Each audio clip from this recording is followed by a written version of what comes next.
जी sir.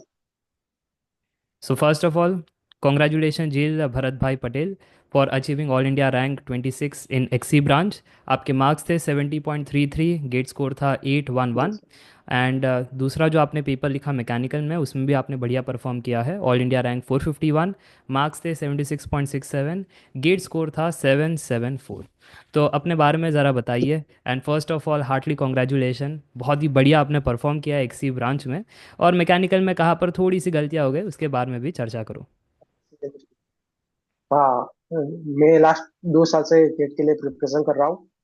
और मैं BTech कर रहा हूँ अहमदाबाद से, गुजरात में, mechanical LD college of engineering से। तो लास्ट 2 साल से गेट के लिए प्रिपरेशन कर रहा हूँ। मैंने कोचिंग इंस्टीट्यूट ज्वाइन किया है इसके लिए, लेकिन वहाँ मैथ्स का थोड़ा मुझे ठीक नहीं लगा, इसलिए मैंने श्रेय जैन ऐप से स्टडी करना स्टार्ट किया, मैथ्स और एप्टीट्यूड के लिए। तो वहां से मैंने मैथ्स और एप्टीट्यूड क्लियर किया मेरा पोर्शन। और बाकी सारे जो जहाँ पर मैं कोचिंग कर रहा हूँ वहां से मैंने क्लियर किया। और उसके बाद सबसे पहले मैंने लेक्चर कंप्लीट किए, फिर मैंने पीवाईक्यूज किए, और साथ में जो प्रैक्टिस क्वेश्चन थे वो भी डीपीपी वो वगैरह लगाई। और revision time to time basis पे किया करता था। तो इस तरह लास्ट में थोड़ी टेस्ट सीरीज लगाई और अचीव कर लिए। ओके, तो आपने काफ़ी पॉइंट्स फटाफट से कवर कर लिए। सबसे पहले आपने कहा कि अहमदाबाद इंजीनियरिंग आपने किया है। तो कभी पास आउट हो, कब हुए और आपका। एट सेम में हूँ सर, लास्ट ईयर। अच्छा, आप लास्ट ईयर में हो। सो लास्ट ईयर में हो तो आप पढ़ाई में कैसे थे ये भी जानना ज़रूरी है। सो आपका सी जी पी या पढ़ाई परसेंट। में तो सर अच्छा, 8.25 है। 8.25 है, यानी आप अच्छे ही थे पढ़ाई में। 8.25 पॉइंटर यस। Is good. ना ही ज़्यादा बढ़िया है ना ही ज़्यादा कम है, सो इट्स गुड। तो AIR 26 आपने एक्सी में स्कोर किया है। अक्सर एक्सी के मैथ्स एंड बाकी चीज़ों को टफ माना जाता है। सो उसके हाँ बारे में थोड़ा सा बताना कि आपको कैसे प्रिपरेशन में डिफ़िकल्टी हुई वैसे, और उसे कैसे आप ओवरकम किए। नहीं सर, एक्सी एक्सी का थोड़ा लेवल अप होता है, इसलिए मैंने थोड़े क्वेश्चन लेवल अप थे जो मैथ्स के वगैरह के। मैथ्स मैथ्स ही जनरली अप होता है, बाकी एप्टीट्यूड वगैरह तो वैसे ही सेम होता है। तो मैथ्स के थोड़े क्वेश्चन हाई लेवल के भी ट्राई किए थे, ओके, प्रीवियस ईयर के एक्सी के लगा दिए थे वो सब। तो आपने पी वाई और क्यूज़ की कुछ एक्स्ट्रा टॉपिक। ओके। तो जैसे आपने बताया कि अहमदाबाद इंजीनियरिंग में आप पढ़ाई करते थे, तो कॉलेज में ही आपके बेसिक्स क्लियर थे या फिर आपने गेट के दौरान रियलाइज़ किया कि यहाँ पर बेसिक्स बहुत ज़्यादा लगता है। और क्योंकि इंजीनियरिंग में क्या होता है, हमने बाय हार्ट किया कुछ चीज़ें और पास हो गए।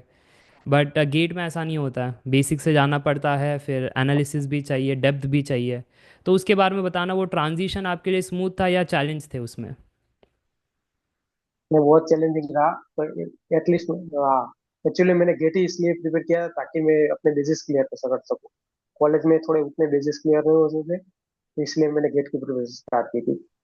ओके, तो इस पॉडकास्ट में आप एकदम फ्रीली आप बात कर सकते हो टीचर्स के बारे में, आप बात कर सकते हो कोचिंग के बारे में। इसके पीछे का रीज़न ये है कि जो हमारे साथ जुड़े हैं, जो ये वीडियोस देख रहे हैं, उनको एक क्रिस्टल क्लियर आइडिया रहे क्या अच्छी चीज़ें थी क्या बुरी चीज़ें थी।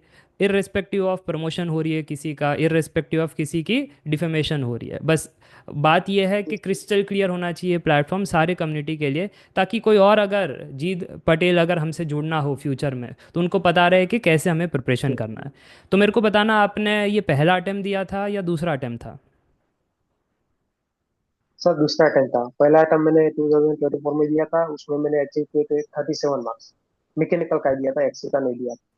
ओके, तो फर्स्ट अटेम्प्ट में ऐसा क्या हो गया था कि सिर्फ क्वालिफाई हो पाए, अच्छा मार्क्स नहीं, रैंक नहीं आ पाया।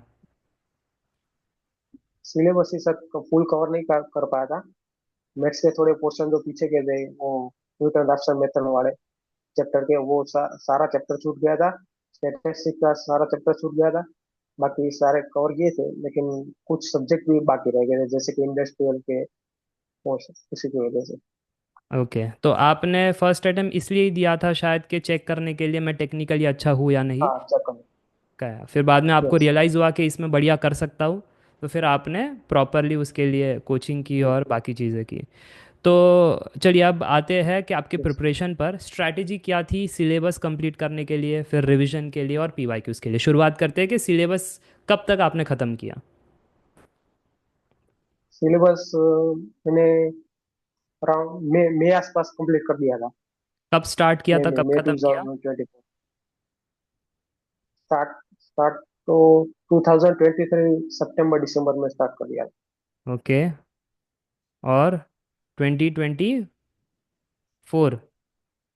सॉरी 2022 में सितंबर अक्टूबर में स्टार्ट किया था और ओके। 2024 में कंप्लीट किया था। ओके। तो आपने 2022 में जब स्टार्ट किया था तो ऑब्वियस ही बात है सारे सब्जेक्ट्स को आपने डेप्थ में नहीं पढ़ा होगा, कुछ चीज़ों पर ही हाँ काम हाँ किया होगा। एंड फिर जब आप एकदम हाँ हाँ कॉन्फिडेंट थे क्या इस साल तो करना ही है, तो बाकी के सब्जेक्ट्स आपने कवर किए होंगे, राइट? हाँ। शुरुआत में सर मैं जैसे कि ओवरलैप होते हैं ना वो एग्जाम आज कॉलेज एग्जाम और इसके गेट का थोड़ा सिलेबस, तो हम्म। वो सारा मैं यूट्यूब से ही कर दिया करता था। पहले कोचिंग इंस्टीट्यूट ज्वाइन नहीं किया था, ओके। तो जैसे तो उससे पहले बहुत पढ़ा, यूट्यूब से ही पढ़ा, फिर उसके बाद मैंने कोचिंग इंस्टीट्यूट ज्वाइन किया। ओके, तो ये काफ़ी इंपॉर्टेंट है उन सारे स्टूडेंट्स के लिए जो अक्सर मुझे पूछते हैं कि सर क्या फर्स्ट ईयर में गेट करना चाहिए, सेकेंड ईयर में प्रेप करना चाहिए। तो मेरा हमेशा होता है कि ओवरलैप सब्जेक्ट्स करते जाओ। जो फर्स्ट ईयर में आपके हाँ मैथ्स वो के सब्जेक्ट है या कुछ कोर के है, वही आपका गेट में भी आ रहा है, तो उनको स्ट्रॉन्ग करो। हाँ और हाँ फिर सेकेंड ईयर में भी वैसे ही होगा, उनको स्ट्रॉन्ग करो और आगे बढ़ो, तो इससे क्या होगा, गेट की भी तैयारी हो जाएगी और सेमिस्टर भी बढ़िया होगा। तो आप भी वैसे ही कर रहे थे, जो एक अच्छी चीज़ है, जो एक लर्निंग भी है अपकमिंग एस्पिरेंट्स के लिए। चलिए अब आते हैं, आप नाम ले सकते हो कौन से कोचिंग से आपने प्रिपरेशन किया और कौन से टीचर्स ओके कोर के लिए आपने फॉलो किए, ये आप बता दो, क्योंकि मेन टीचर्स ही होता है किसने आपको बढ़िया पढ़ाया था। Okay okay. फिजिक्स वाला कोचिंग इंस्टीट्यूट में ज्वाइन किया था। ओके। वहाँ पर मटेरियल साइंस और प्रोडक्शन पढ़ा रहे थे हमारे स्वदेश सर। ओके। इंडस्ट्रियल इंजीनियरिंग और ऑपरेशन रिसर्च भी वही पढ़ा रहे थे स्वदेश सर। ओके। फिर फ्लूइड मैकेनिक्स में विनय सर और थर्मोडाइक्स में नेगी सर। फिर अपूर्व सर थे स्ट्रेंथ ऑफ मटेरियल के। मशीन डिजाइन के लिए रामानंद सर थे। फिर विनोद सर थे एप्लीकेशन ऑफ थर्मोडायनेमिक्स के। हीट ट्रांसफर के संदीप सर थे और एप्टीट्यूड के अमूल्य रतन सर थे। ओके, तो आपने ये और मैथ्स मुझसे आपने किया, राइट? तो जी सर। ये स्टूडेंट्स को भी क्लियर हो जाएगा कि कौन से सब्जेक्ट्स के लिए आपने कौन से टीचर्स फॉलो किए। चलो बढ़िया है। जी सर। अब आगे आते हैं कि आपने मेरे को कैसे फाइंड किया। तो ये भी काफ़ी इंटरेस्टिंग है क्योंकि यूट्यूब मीडियम है, तो आपने मेरे को कैसे फाइंड किया? सर फिजिक्स वाला पे वो मैथ्स पढ़ा रहे थे, तो लेकिन मुझे मेरी उनकी स्टाइल फिट नहीं हुई उनकी उस टीचर की। तो मैंने फिर यूट्यूब से जब पढ़ता था, पहले भी पढ़ता था कोचिंग ज्वाइन करने से पहले भी, तो वहां पर भी मुझे मैथ्स आपका भी अच्छा लगा, आपके वीडियोस देखता रहता था यूट्यूब पे, तो वहीं से मैंने आपको ज्वाइन किया। ओके, तो आपने मुझे यूट्यूब के मैथ्स के वीडियो से आपने मुझे डिस्कवर किया, राइट? चलो ठीक है। यस तो यस। कौन से बुक्स आप रेफ़र करते थे? स्टैंडर्ड बुक्स, अक्सर ऐसा होता है स्टूडेंट्स कहते हैं कि स्टैंडर्ड बुक्स कितने रेफ़र करें, या कौन से मटेरियल कोचिंग के रेफ़र करें, या नोट्स रेफ़र करना चाहिए या नहीं करना चाहिए। तो ऐसे बहुत सारे कन्फ्यूजन्स रहते हैं, तो उस पर भी आप मुझे बताइए। सर मेरे स्टैंडर्ड बुक तो एक भी रिफर नहीं की है अभी तक। पीवाईक्यूज डीपीवीज लगाए और एक्स्ट्रा क्वेश्चन जो यूट्यूब पे सीरीज चलती थी सारे कोचिंग इंस्टीट्यूट की, सभी कोचिंग इंस्टीट्यूट के ऑलमोस्ट मैंने देख लिए थे सीरीज। ओके, तो आपने स्टैंडर्ड बुक्स रेफ़र नहीं किए। तो फिर नहीं सर। आपको अगर डिटेलिंग चाहिए होता है कुछ चीज़ों पर, तो फिर आप उसके लिए, या एग्जाम्पल्स चाहिए होता है, तो फिर आपने वो कैसे किए? तो सर वो फिजिक्स वाला पे अगर हम डाल सकते हैं हमारा डाउट वैसे तो, ओके। और हमें इन डेप्थ कुछ पूछना होता है तो उसका भी रिप्लाई टेलीग्राम के द्वारा वो लोग दे देते थे सर। ओके, चलो तो ये भी बढ़िया कि आपको ये चीज़ समझ में आ चुकी है कि जो भी स्टूडेंट्स हमें देख रहे हैं कि स्टैंडर्ड बुक्स रेफ़र करना ये कोई नेसेसरी नहीं है। ऑलरेडी हम जैसे टीचर जो है सारे स्टैंडर्ड बुक्स पढ़ते हैं और उसी का क्रक्स बना करके आपको लेक्चर्स में देते हैं, ताकि आपका समय सेव हो सके। और आपको पढ़ना भी होता है 10 से 12 सब्जेक्ट, तो अगर हर एक स्टैंडर्ड बुक अगर एक स्टूडेंट पढ़ने लग जाए, तो ये जो 1 साल 2 साल का टाइम फ्रेम है उसमें ये गेट की प्रिपरेशन हो नहीं पाएगी। तो चलो, ये आपका जो जी सर। एक्सपीरियंस है कि स्टैंडर्ड बुक्स को नहीं पढ़ के भी आप इतना बढ़िया रैंक ला सकते हो। It's kind of a motivation. तो चलिए अब आते हैं कि आपने रिवीजन कैसे किया, उसकी क्या स्ट्रैटेजी थी। रिवीजन सर, मैं वैसे तो जैसे ही पहले मैंने सारे सब्जेक्ट क्लियर कर दिए थे, और रिवीजन में उसका एक सब्जेक्ट जैसे खत्म होता था तब रिवीजन स्टार्ट करता था उसका। ओके। आपकी आवाज़ कट रही है। आपका ऑडियो चला गया है।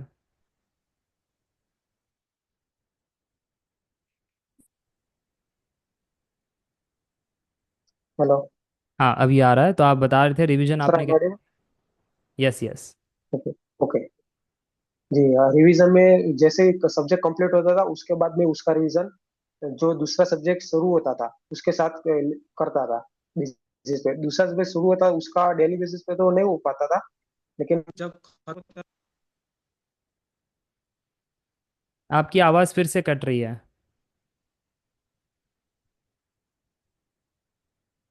आपकी आवाज़ नहीं आ रही है।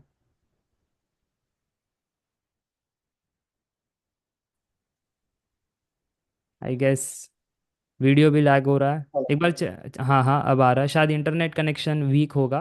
बट ठीक है। आप बता रहे थे हाँ। कि डेली बेसिस पर आपसे रिवीजन नहीं हो पा हाँ। रहा था। तो आप क्या कर रहे थे उस पर। जी, सब्जेक्ट पूरा कंप्लीट हो जाता था उसको दूसरे सब्जेक्ट जो शुरू किया होता है उसके साथ ही पहले सब्जेक्ट जो कंप्लीट हुआ है उसको कवर अप कर लेता था। तो वैसे सारे सब्जेक्ट ऐसे ही मैंने रिवीजन किए थे टिल जब तक पूरा सिलेबस खत्म ना हो जाए। फिर ओके। जैसे ही सिलेबस खत्म होता था। तो आप हाँ, जैसे फिर बता रहे जैसे हो, सिलेबस खत्म। जो जो भी नए स्टूडेंट्स जुड़ रहे हैं, तो उनको हमेशा एक सब्जेक्ट ख़त्म हो गया फिर जब नया स्टार्ट कर रहे हो तो पुराना लेकर चलना है। पुराना उस दिन रिवाइज भी कर रहे हो और नया भी पढ़ते जा रहे हो, ऐसे मिक्स में आगे बढ़ना है। ताकि ऐसा ना हो जाए कि हाँ पूरा जी। सिलेबस ख़त्म हो जाए और कुछ याद ना आए। अक्सर ऐसी मुझे कंप्लेन आती है हाँ। कि सर जल्दी जल्दी सिलेबस ख़त्म करने के चक्कर में सिलेबस तो ख़त्म हो गया बट अब लास्ट में आ गए और कुछ याद ही नहीं आ रहा है। इस- तो और आप। जैसे रिवीजन खत्म होता है उसके बाद पीवाईक्यूज लगाना या फिर कोई भी प्रैक्टिस क्वेश्चन लगाना बहुत जरूरी है, ताकि वो पूरा आपका फंडे में घुस जाए। ओके। अगर तो क्वेश्चन नहीं लगाओगे तो फिर से वो रिवीजन का कोई मतलब नहीं रह जाएगा। ओके। तो रिवीजन जब कर रहे हो तो मेक श्योर करना है कि नोट्स के साथ आप गेट के पीवाईक्यूज भी करो, ताकि लेवल का आइडिया आ जाए कि हमारी पढ़ाई डेप्थ में हुई है या नहीं हुई है, अच्छे से हुई है या नहीं हुई है। हाँ। चलो बढ़िया है। तो ये भी एक इम्पॉर्टेंट पॉइंट था कि स्ट्रैटेजी में सिलेबस सबसे पहले ख़त्म करना है, उसके साथ ही आपको रिवीजन करना है और साथ ही पीवाईक्यूज करना है। चलो बढ़िया है। अब आगे आते हैं। आपने बुक्स के बारे में बता दिया, कोर्सेज के बारे में बता दिया, हर एक सब्जेक्ट के टीचर्स के बारे में बता दिया। आपके गेट लिखने के पीछे का मोटिवेशन क्या था। सर मुझे मास्टर करना था इसलिए सर मैंने गेट प्रिपरेशन शुरुआत की। कि आपको मास्टर्स करना था, कभी ऐसा नहीं हुआ कि पीएसयू जॉब्स करना है इसलिए गेट लिखना। नहीं, पीएसयू जॉब का पहले से वो था ही नहीं, पीएसयू में जा सकते वो भी पहले पता नहीं था। मास्टर करने के लिए स्टार्ट किया था। ओके। तो जब आप पता है कि पीएसयू भी मिलता है, एक्सी के भी, आज के इसमें आप देख रहे होंगे कि एक्सी के भी पीएसयू अपॉर्चुनिटीज़ आते हैं। So are you willing to go for PSU right now या फिर मास्टर्स करने के बाद सोचेंगे। सर पहले मास्टर के लिए ट्राई करूंगा। अगर टॉप आईआईटी जैसे कि आईआईटी मुंबई में जो ब्रांचेस आई है उसमें अगर आईएसए में भी जो ब्रांचेस आई अगर वो मिल गई तो ठीक है, वरना मैं देखूंगा सर पीएसयू के लिए भी। आपको एक्सी के थ्रू तो मिल ही जाएगा, AIR 26 है आपका। तो आपको तो जो चाहिए वो तो मिलना ही है। ओके। तो आपकी प्रायोरिटी तो मास्टर्स है या आप क्लियर हो, जॉब नहीं है। चलो बढ़िया है। तो आपका मोटिवेशन क्लियर है एकदम। तो ये आपको कब पता चला कि मास्टर्स भी कर सकते हैं, गेट एग्ज़ाम भी होता है, इसका जो आपको नॉलेज है वो पहली बार कब मिला था। सर एक्चुअली हमारे रिलेटिव में भी स्टूडेंट है जिसने ये गेट की प्रिपरेशन की थी। उसने ड्रॉप ड्रॉप लिया था 4 इयर्स के बाद, फिर उसके गेट की प्रिपरेशन की थी। तो अभी आईआईटी मद्रास में है, तो उसने गाइड किया था सर। ओके। तो या उन्होंने आपका एक काइंड ऑफ टाइम सेव कर दिया कि 4 साल के बाद मैंने ड्रॉप लिया है, तू पहले से कर ले तो तेरा बढ़िया हो जाएगा, तेरा समय सेव हो जाएगा। हाँ। तो चलो, तो ये अच्छा होता है अगर आपके पास कोई एक मेंटोर है जो सीनियर है, जो ऑलरेडी वो रास्ते में आगे बढ़ गया है, तो आपकी मदद हो जाती है। आपको पहले से पता होता है कि हमें किस राह पर चलना है। चलो अब आते हैं कुछ ओके इंटरेस्टिंग चीज़ों पर, जैसे आपकी हैबिट्स में आपको क्या लगता है कि क्या पॉजिटिव चीज़ें थी जो ये वर्क किया है अच्छा रैंक लाने के लिए, और क्या नेगेटिव चीज़ें थी जो आप चाहते हो कि हमारे गेट एस्पिरेंट्स आने वाले एग्ज़ाम में अवॉइड करें। जी सर, मेरी एक जो पॉजिटिव बात है उसमें सर मैं इंक्लूड करूंगा कि मुझे इन डेप्थ पढ़ना ज्यादा अच्छा लगता है। मैं टाइम देता हूँ सीखने में। ऐसा नहीं है कि डायरेक्टली थोड़ा ऊपर ऊपर से पढ़ लिया सीधा प्रैक्टिस के लिए। तो मैं टाइम देता हूँ, बहुत ज्यादा टाइम देता हूँ। Means one one one month मेरे निकाल दिए टर्बो मशीनरी टाइप, जो जो बहुत ही छोटा टॉपिक है उसमें भी। तो और काफी शुरुआत में जब मैं 2 साल से प्रिपरेशन कर रहा था तो काफी टाइम होता है। तो मैं देख लेता हूँ कि कौन सा टीचर भी अच्छा पढ़ा रहा है, वो सब थोड़ा देख लेता हूँ, फिर उसमें डेप्थ में पढ़ता हूँ। तो एक मेरी पॉजिटिव बात थी, तो वो काफी हेल्प हुई। तो रिवीजन भी करता हूँ, तब भी बहुत टाइम देता हूँ रिवीजन करने में भी। तो रिवीजन करने में टाइम देना बहुत जरूरी है, फिर प्रैक्टिस क्वेश्चन तो हो ही जाते हैं। पॉजिटिव तो बता दिया, नेगेटिव नहीं बताया आपने। नेगेटिव बात ये थी, तो रिवीजन करने का सर मन बहुत कम होता था। ओके। नया नया कुछ सीखने, जैसे ही नया सब्जेक्ट शुरू होता था तो पिछले को सर रिवाइज करना काफी टफ हो जाता था मेरे लिए। सीधा नए नए सब्जेक्ट में पढ़ते हो जाओ, पढ़ते जाओ, पढ़ते जाओ वैसे। तो रिवाइज करना जो थोड़ा मुश्किल रहता था मुझे। बस वही एक नेगेटिव बात थी सर। तो जो आप कह रहे हो कि वो मुश्किल है, वो इसलिए होता है क्योंकि बोरिंग सा लगता है कि कर लिया एक बार तो वापस हाँ, क्यों बोल करना। सकता है तो फिर बाद में आप उसको जी कैसे सर। ओवरकम किया। हाँ, एक शुरुआत में तो सर ऐसे रिवाइज नहीं कर पाता था। लेकिन फिर बाद में रियलाइज हुआ कि पूरा सब्जेक्ट भूल जाता था वैसे, याद नहीं रख पाता था। बीच में सेमेस्टर एग्जाम एक एक मंथ चलती थी, 20 से 30 दिन तक सेमेस्टर एग्जाम चलती थी। तो उसमें भी थोड़ा गैप रह जाता था, तो सारा आगे का भूल जाता था। तो फिर से रिवाइज करता था, तो बहुत टाइम चला जाता था। वही टाइम ना जाए इसलिए फिर मैंने स्टार्ट किया था कि रिवीजन किया कीजिए हम। ओके। तो ये इम्पॉर्टेंट है कि ये मालूम होना चाहिए कि भले ही बोरिंग वाला काम होता है, कुछ कुछ चीज़ें बहुत बोरिंग होती है, बट वो इम्पॉर्टेंट होती है, वो नेसेसरी होती है हमारी प्रिपरेशन में, वही हमारे रैंक को अच्छे से अच्छा रैंक लाने में मदद करती है। तो ये सभी को नोट करना चाहिए दैट भले ही कुछ चीज़ें बोरिंग हो, जैसे कभी कभी ऐसा होता है कि एक जगह पर बैठ करके 5 5 घंटे पढ़ना बोरिंग होता है, बट दैट इज़ नेसेसरी। तो आप मुझे बताना, आप डेली बेसिस पर कितने घंटे पढ़ाई करते थे। सर 5 घंटे के आसपास, 5 से 6 घंटे। ओके। 5 आवर्स डेली लास्ट में बेसिस पर। हाँ। तो आप कब पढ़ाई करते थे, हाँ, सुबह शाम रात। सर रात रात में थोड़ा 3 3 4 घंटे, और सुबह में 2 3। जो कॉलेज से पहले का टाइम होता था उसमें 2 घंटे के आसपास। ओके। तो आप क्या रिकमेंड करते हो स्टूडेंट्स को कि लाइव कोर्सेज करने बेटर होते हैं या रिकॉर्डिंग बेटर होता है, तो आपका क्या एक्सपीरियंस था इसमें। सर मुझे थोड़ा रिकॉर्डेड पसंद है, क्योंकि मैं थोड़ा स्पीड बढ़ा कर देखता हूँ। शुरुआत में देख लेता हूँ, लेकिन जब भी रिवाइज करना होता है 2x में रिवाइज करता हूँ। ओके। इसलिए तो मुझे रिकॉर्डेड ज्यादा पसंद है सर। आपका ये रहता है कि स्पीड पर आपका पकड़ रहता है और टाइम पर भी पकड़ रहता है कि जब मन करा तब हम देख ले। ऐसा नहीं है कि इसी टाइम पर जाना होगा, भले फिर कोई काम रहे तो जी। भी जाना ही होगा। तो वैसा आपको एक टाइम फ्लेक्सिबिलिटी एंड एक स्पीड का भी आपको मिल जाता है। चलो बढ़िया। अब मेरे को ये बताना, आप कह रहे थे कि कॉलेज में आपने प्रिपरेशन की तो टाइम मैनेजमेंट पर आते हैं। सो टाइम मैनेजमेंट कैसे किया, क्योंकि सेमेस्टर एग्ज़ाम भी है, प्रोजेक्ट्स भी करने हैं, फिर बाद में पढ़ाई भी करना है, रिविजन भी करना है, अदर कॉलेज के काम भी रहता है वो भी करना है, सबको मैनेज कैसे किया। सर वैसे हमारे कॉलेज में अटेंडेंस का उतना ज्यादा नहीं था, लेकिन ठीक है। फिर वो जो सब्जेक्ट ओवरलैप वो चाहते थे, तो ओवरलैप सब्जेक्ट है ना, वो पहले मैं देख के वही उसी सब्जेक्ट से स्टार्ट करता था। तो उसी सब्जेक्ट से स्टार्ट किया, तो ओवरलैप सब्जेक्ट जो एग्जाम आते थे वो 2 दिन से 3 दिन पहले हो जाता था सब कुछ क्लियर। पास हो जाऊँ उतना तो हो ही जाता था, सेट सीखे तक तो उतना तो हो ही जाता था। लेकिन ओवरलैप सब्जेक्ट के साथ में पहले क्लियर कर दीजिए गेट के जो है वो, तो वो काफी हेल्प हो जाते थे उससे। ओके। तो आपका ये रहता है कि कॉलेज के साथ साथ ही गेट को ओवरलैप करते हुए चलना है, ऐसे दो अलग दिशा नहीं बनानी है कि कॉलेज अलग चल रहा है और गेट अलग चल रहा है, नहीं तो फिर बाद में टाइम मैनेजमेंट का इशू बढ़ जाता है। आपका ये कहना है। अच्छा, कंसिस्टेंसी के लिए आप क्या करते थे? क्योंकि कई बार ऐसा होता है कि एकदम से किसी का इंटरव्यू देखा या कोई मोटिवेशनल मूवी देख ली, कुछ ऐसा हो गया तो हम तो चार्ज हो जाते हैं, आज तो फोड़ देंगे, आज तो 10-10 घंटे पढ़ाई करेंगे, अब तो बस कफन बांध करके आगे बढ़ना है। बट फिर ऐसा फेज आ जाता है कि यार अब मन नहीं कर रहा है, क्वेश्चन बन नहीं रहे हैं, सिलेबस भी बहुत ज़्यादा लग रहा है कि कब ख़त्म होगा, मेरे से होगा या नहीं होगा, सेल्फ डाउट आता है। तो उसकी वजह से कंसिस्टेंसी टूट जाती है। तो इसके लिए आप क्या करते थे? सर वैसे जो टेलीग्राम में हमारे हमारे साथ सारे सब बच्चे जुड़े हुए थे टेलीग्राम में, वो जो फिजिक्स वाला कोचिंग इंस्टीट्यूट है उसकी सारी लिंक्स है, वो टेलीग्राम में इंडिविजुअल जो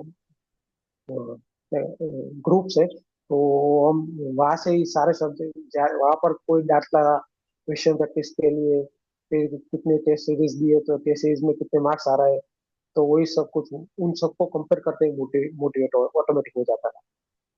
ओके, तो इन शॉर्ट आप कंपटीशन से कंसिस्टेंसी पे आ हाँ, रहे हो कंपटीशन। कि रोज जी अगर कोई मतलब मेरे साथ पढ़ाई कर रहा है और अगर वो टेस्ट सीरीज दे रहा है, वो क्वेश्चन बना पा रहा है, जी तो मुझे भी करना चाहिए। और तो जी उस हिसाब से आप कंसिस्टेंसी मेंटेन करते थे। चलो बढ़िया। अच्छा, आते हैं शॉर्ट नोट्स पे। तो क्या आप शॉर्ट नोट्स बनाते थे या शॉर्ट नोट्स नहीं बनाते थे? नहीं सर, शॉर्ट नोट्स नहीं बनाता, लॉन्ग नोट से ही प्रेफर करता था ज्यादा। ओके, तो आप हमेशा फुल नोट्स पे ही डिपेंडेंट थे कि पूरा जी। नोट्स तो खुद से नोट्स बनाते थे, या पीडीएफ डाउनलोड करके, जैसे मेरे ऐप पर भी होता है कि मैं पीडीएफ दे देता हूँ, तो बस कुछ स्टूडेंट्स कुछ पीडीएफ रेफर करते हैं या खुद से बनाते थे, वो मुझे पूछना है।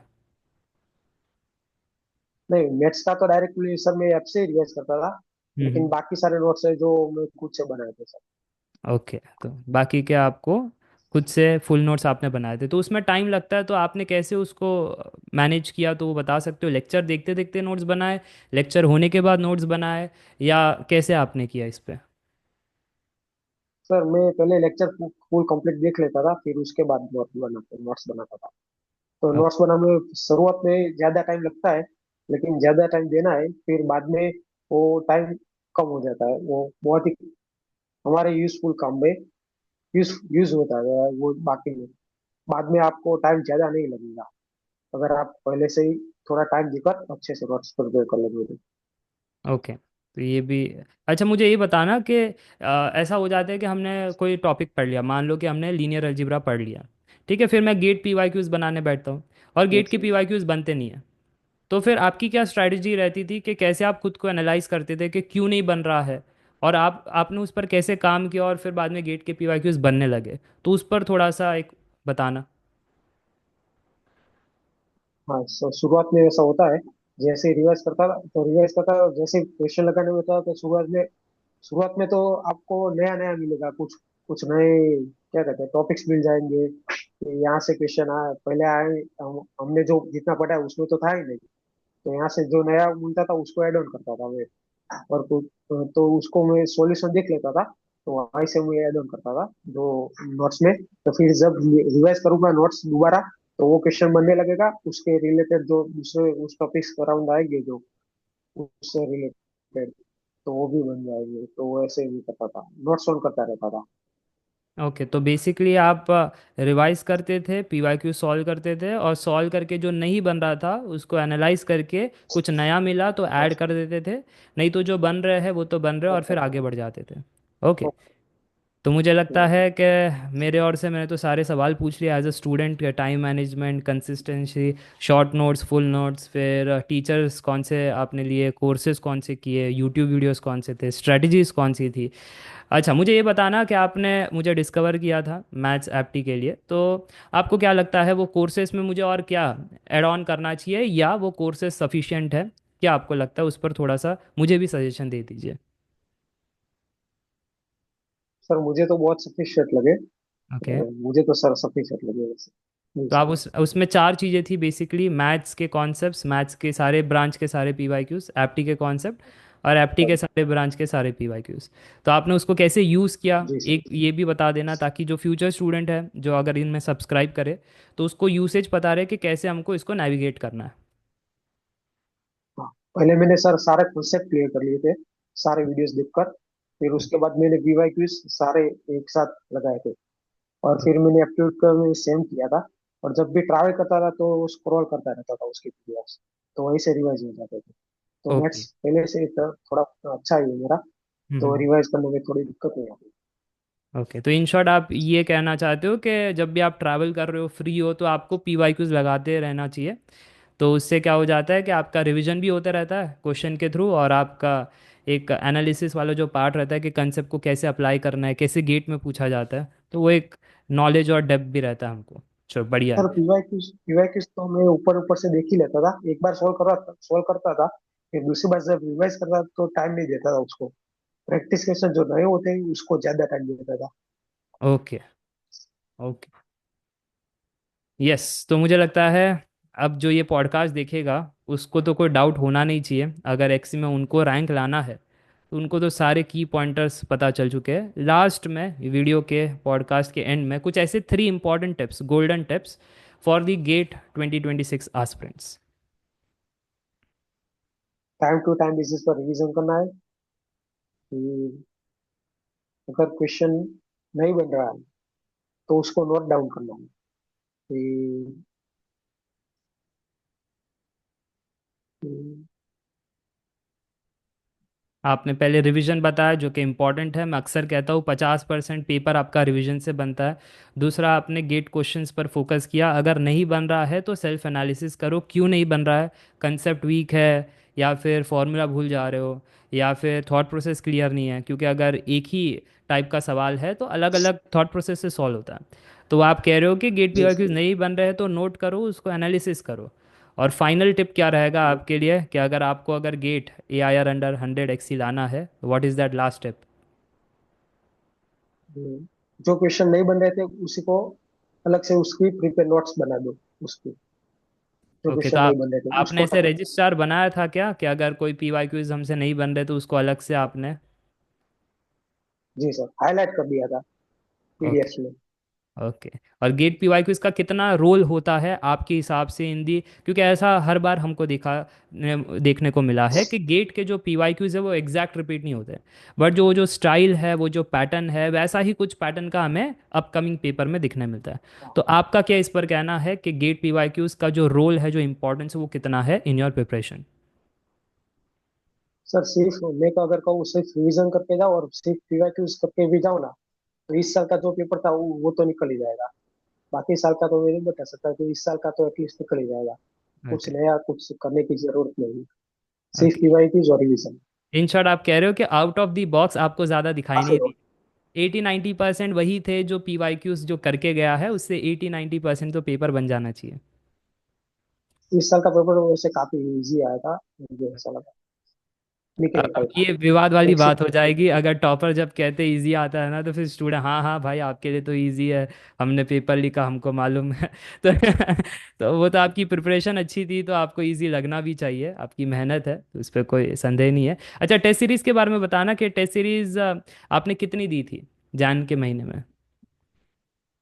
टेस्ट सीरीज सर मैंने उतनी ज्यादा 10 से 12 ही दी थी, उतनी ज्यादा फुल दी थी, फुल टेस्ट सीरीज जो होती है वो। क्योंकि हम्म। टेस्ट सीरीज में सर मुझे ऐसी गेट एग्जाम वाली फीलिंग नहीं आती थी, इसलिए सर मैं उतनी ज्यादा टेस्ट सीरीज पे फोकस नहीं किया। तो डायरेक्टली जो फैकल्टी जो क्वेश्चन सोल्व करा रही थी उसमें ज्यादा टाइम बचता था और ज्यादा क्वेश्चन सोल्व कर पाते थे, तो मैंने तो उसको फॉलो किया था। ओके, तो आपने टेस्ट सीरीज को 16 टेस्ट सीरीज इज़ गुड मेरे हिसाब से, अगर आपने 16 टेस्ट सीरीज दिए हैं तो वो सफिशियंट है। हाँ, बट वो टेस्ट सीरीज एक एनवायरनमेंट का फील आ जाता है कि 3 घंटे एग्जाम में कैसे होता है, वर्चुअल कैलकुलेटर स्क्रीन पर बैठ करके सॉल्व करना, तो एक वो हाँ एनवायरनमेंट का फील आ जाता है। At end of the day तो आपकी मेहनत ही है, आपने कंसेप्ट कितने क्लियर किया, आपने रिवीजन कितना किया, आपने गेट के पीवाईक्यूज कितने किए, तो ये सब मैटर करता है। And test series is the environment provider, और आपको एक माइंडसेट भी देता है, पेपर इजी आ गया तो कैसे होता है, मीडियम आ गया तो कैसे रहना है, और टफ आ गया तो हाइपर नहीं होना है, अरे भाई मेरे से तो कुछ नहीं हो रहा है। कभी आपके साथ ऐसा एक्सपीरियंस आया कि पेपर बहुत टफ आ गया टेस्ट सीरीज में, और आप खुद पर ही डाउट कर रहे हो कि मैंने पढ़ाई की भी है या नहीं की है? हाँ ऐसा बहुत बहुत बार हुआ। लेकिन फिर जो जो रिवीजन में दिखता नोट्स में दिखता था तो वो कहीं ना कहीं नोट्स में थे, नोट्स में से ही आता था। तो कहीं ना कहीं रिवीजन में हमारे थोड़ी वो कुछ तो बाकी रह जाता है। जितनी बार भी रिवीजन करो कुछ बाकी रह जाएगा, फिर से रिवीजन करोगे तो फिर कुछ नया मिलेगा सिर्फ उसी नोट्स में से। तो रिवीजन करना बहुत, जितनी बार रिवीजन करोगे कुछ नया मिलता ही जाएगा नोट्स में से ही। ओके, तो इन शॉर्ट आपने जो तीन गोल्डन पॉइंट्स कहे थे वो आपका क्रक्स ही है, आपने वही फील किया है कि रिविजन से आपको हर बार क्वेश्चन के एक नए एंगल का जो होता हाँ। है, कभी कोई केस पर क्वेश्चन आ गया, कभी ट्रिक ही हमारा क्वेश्चन था।